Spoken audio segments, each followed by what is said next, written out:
8 IPS এর বিকল্প হিসেবে আরো 8 আইপিএস অফিসারের নাম পাঠালো রাজ্য। ভিন রাজ্যের পর্যবেক্ষক হিসেবে 8 আইপিএস এর অব্যাহতি চায় রাজ্য। সূত্রের কি খবর রয়েছে আমরা জানবো আমাদের প্রতিনিধি সুমন ঘরাইয়ের কাছ থেকে। সুমন, যেটা নবান্ন সূত্রে জানা যাচ্ছে যেটা হচ্ছে 8 আইপিএস এর বিকল্প নাম পাঠিয়েছে রাজ্য নির্বাচন কমিশনকে। তার কারণ তারা যাতে অবজারভার হিসেবে কাজ না করে ইলেকশনের টাইমে অন্য রাজ্যে গিয়ে, তার জন্য কিন্তু এই অব্যাহতি চাওয়া হয়েছে।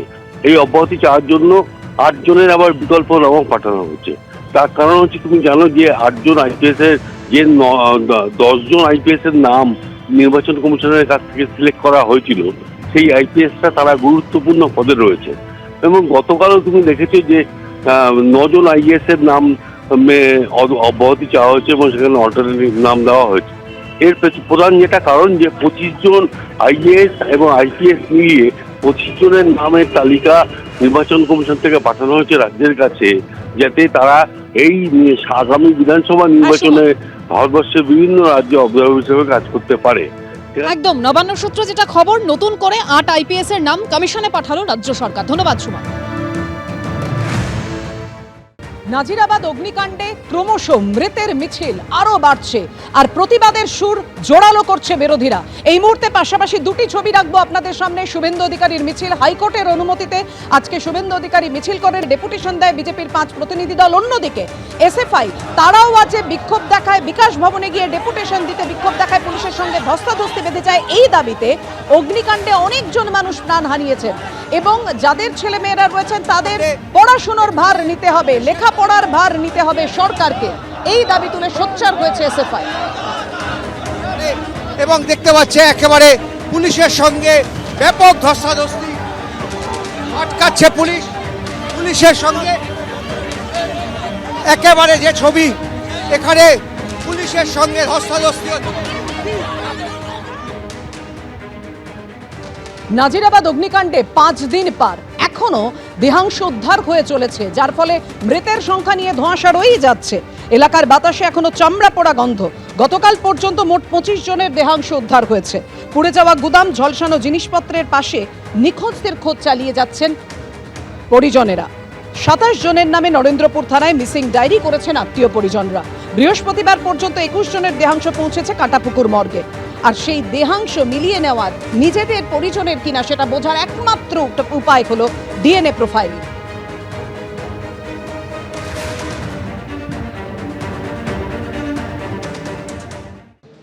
মোমো সংস্থার কর্মচারীকে গ্রেফতার আইওয়াস, শুধু আরজি করার মতো।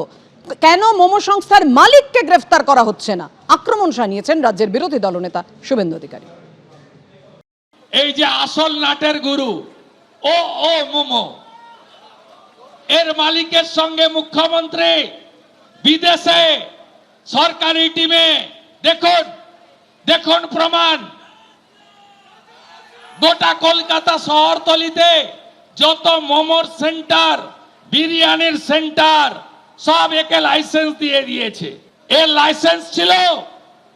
উত্তর না। ফায়ার নির্বাপক ব্যবস্থা ছিল?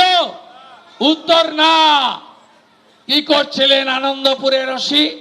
এর করার বাকি আছে। যার মাথায় পিসির হাত, তিনিই খাবেন জেলের ভাত। মোমোর মালিককে গ্রেফতার করতে হবে। দারোয়ানকে গ্রেফতার করছেন, কর্মচারীকে গ্রেফতার করছেন। আইওয়াস দেওয়ার মতো, আরজি করের মতো আমরা মানি না। মমতা ব্যানার্জির সফর সঙ্গী বলে আমরা দাবি করি গ্রেফতার। মৃত্যুপুরী আনন্দপুর, মুখ্যমন্ত্রীকে নিশানা করেছেন অমিত মালব্য। সোশ্যাল মিডিয়ায় পোস্ট করেছেন তিনি। অগ্নিকাণ্ডে 27 জন নিহত, এখনো অনেকে নিখোঁজ, পরিবারগুলি শোকাহত। পরিবারের লোকেরা উত্তরের অপেক্ষায় রয়েছেন।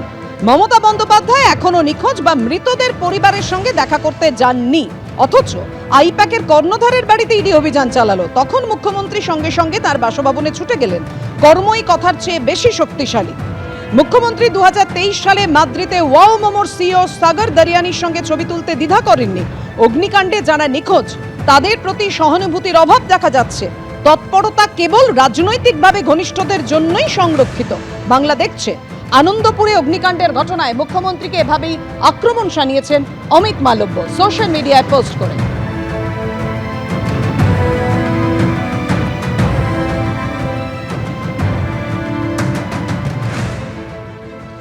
সরকার সরকারের মতো কাজ করেছে। আর কি বলেছেন তৃণমূলের মুখপাত্র অরূপ চক্রবর্তী, দেখুন।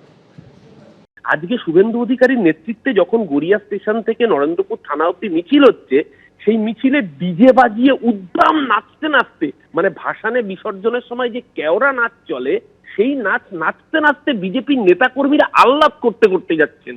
এত উল্লাস প্রকাশিত হয়েছে। এই জল্লাদের উল্লাস মঞ্চ দেখার পরে যখন ওই অমিত মালপুয়ার টুইটটা আপনারা দেখাচ্ছেন, দুটো টুইটের মধ্যে আকাশ আর পাতাল পার্থক্য হয়ে যাচ্ছে। ওয়াও মোমোর মালিক যদি অপরাধ করে থাকেন, বিচার হবে, জেলে যাবে। বক্তব্যটা এখানে না, বক্তব্যটা হচ্ছে আগুনটা লাগলো কোথা থেকে। আগুনটা লাগলো যে গোডাউন থেকে। সেই গোডাউনের মালিকের বিরুদ্ধে চুপ কেন বলুন তো? কান টানলে মাথা আসবে? মালপোয়ার কান টানলে কি শুভেন্দু অধিকারী মাথা আসবে? কারণ ওই গোডাউনের মালিকের বাড়ি মেদিনীপুরে, পূর্ব মেদিনীপুর জেলা। বাঁকুড়ায় বিজেপি কর্মীর দাদাকে খুনের অভিযোগ, প্রতিবাদে বিক্ষোভ। সেই ছবি রাখবো আপনাদের সামনে। দুই তৃণমূল কর্মীর বিরুদ্ধে বিজেপি কর্মীর দাদাকে পিটিয়ে খুনের অভিযোগ উঠেছে। বাঁকুড়া পুলিশ সুপারের অফিসের সামনে ধর্নায় বিজেপি সাংসদ সৌমিত্র খাঁ। পিন্টু রায় নামে অভিযুক্ত এক তৃণমূল কর্মীকে গ্রেফতার করেছে ইন্দাস থানা। ইন্দাসে গতকাল বিজেপি কর্মীর দাদা সুজয় রংকে বেধড়ক মারধর করা হয়। অভিযোগ পরিবারের। নয়ন রায় ও পিন্টু রায় নামে দুই তৃণমূল কর্মীর বিরুদ্ধে মারধরের অভিযোগ। এলাকাবাসী ঘটনাস্থলে ছুটে এলে পালায় দুই অভিযুক্ত। আক্রান্ত সুজয়কে ইন্দাস ব্লক প্রাথমিক স্বাস্থ্য কেন্দ্রে নিয়ে গেলে মৃত বলে ঘোষণা করা হয়।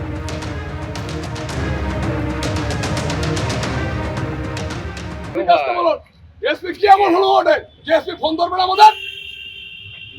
এসপি হলো নাকি? এসপি হলো? আমরা মেম্বার অফ পার্লামেন্ট, আমরা জনপ্রতিনিধি রাইটস আছে। এসপি শুধু তৃণমূলের চামচাগিরি করছে। ভেবেছিলাম ভদ্রলোক, আসানসোলের ছেলে ভদ্রলোক হবে, একটা অমানুষ দেখছি। চারবার এই যে আগে একটা মার্ডার হয়েছিল, ফোন করেছিলাম ধরেনি। আজকে মার্ডার হয়েছে, ফোন করেছি ধরেনি। পোস্টমর্টম পর্যন্ত করতে দেখছি না, এখনো পোস্টমর্টম পর্যন্ত করতে দিচ্ছে না। এসপি নিজেকে বাহাদুর ভাবে। এটা সমাজের কলঙ্ক, এগুলো এটা আসানসোলের কলঙ্ক। এরা সব চোর, সবগুলো বসে আছে। আমাদের পোস্টমর্টম পর্যন্ত করতে দিচ্ছে না। আপনারা চিন্তা করে দেখুন, গতকাল রাত্রিতে আপনার মার্ডার হয়েছে, আজ পর্যন্ত পোস্টমর্টম করতে দিচ্ছে না। কত লজ্জার ব্যাপার। পোস্টমর্টম পর্যন্ত ডাক্তার নেই, পোস্টমর্টম করার জন্য আয়ও নেই। ওখানে যারা অপরাধী তাদেরকে ধরছে না। হায়দার আলী বলে একজন ফাঁড়ির একজন ইন্সপেক্টর আছে, সে হায়দার আলী এগুলো করাচ্ছে। সে হায়দার আলী বারবার করে এগুলো ডিস্টার্ব করছে, বারবার করে হায়দার আলীকে দাও, এটা করানো হচ্ছে। এটা খুঁজে পাচ্ছি না। আর এসপি কি এমন নিজেকে মনে করছে যে এসপি আমাদের ফোন ধরবে না? জীবন মরণ মশাই ধমকানি চমকানি মাঝে মাঝে দিত, এবং আমাদের বিজেপি করার অপরাধে আমাদের গ্রামেতে বহু লোককে ধমকানি চমকানি করে। সেই কারণে আমি পথে বেরোতে পারিনি ভয়েতে। সেই জন্যে আমাকে কিছু না পেয়ে আমার দাদাকে কালকে রাত 8টার সময় নাগাদ ওরা আমার দাদাকে মেরে দিল। জীবন মণ্ডলের নির্দেশে পিন্টু রায় আর নয়ন রায় ওরা পর্যন্ত লেগে আমার দাদাকে মেরে দিল কাল রাত 8টার সময়। আমি ওদের কঠোর থেকে কঠোরতা শাস্তি চাই, ওদের যেন ফাঁসি হয়। এইরকম করে যদি মানুষ, গরিব মানুষের বুক খালি করে দেয়া, আমি একা করে দেয়া, এটা আমি চাইনি। এবিপি আনন্দ, এগিয়ে থাকে, এগিয়ে রাখে।